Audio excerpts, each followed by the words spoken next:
తెలుగు జాతికే గర్వకారణం. ఆ రోజుల్లో తెలుగు జాతితో పాటు ప్రపంచమంతా ఆయన ఏదైతే గిరిల్లా యుద్ధ తరాలో యుద్ధం చేయడం జరిగిందో అది ప్రపంచమంతా కూడా ఆశ్చర్యపోయే విధంగా ఆయన చేసిన పోరాటము, ఆయనని ఈ తరం యువకులు ఆదర్శంగా తీసుకొని ఈరోజు సమాజంలో జరుగుతున్న అన్యాయాలు ఎదిరించడానికి కానీ, భరతమాత రక్షణ కోసం కానీ తమ తమ ప్రాణాలను త్యాగం చేయడానికి కూడా సిద్ధం కావాలని నేను కోరుతా ఉన్నాను. ముఖ్యంగా అల్లూరి సీతారామరాజు 125వ జయంతి సందర్భంగా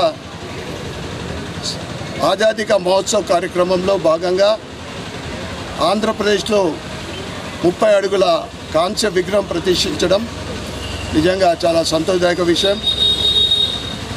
మరి ఒకసారి ఆయన జయంతి సందర్భంగా ఈ కార్యక్రమంలో పాల్గొన్న మేయర్ శ్రీమతి నీతు కిరణ్ గారికి, పెద్దలు కృష్ణ గారికి, అడ్వకేట్ సుదర్శన్ గారికి, ఈ కమిటీ సభ్యులందరికీ కూడా, అల్లూరి సీతారామరాజు కమిటీ సభ్యులందరికీ కూడా పేరు పేరున ధన్యవాదాలు చెప్పుకుంటా ఉన్నా.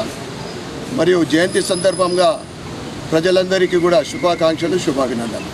భారత్ మాతాకి జై.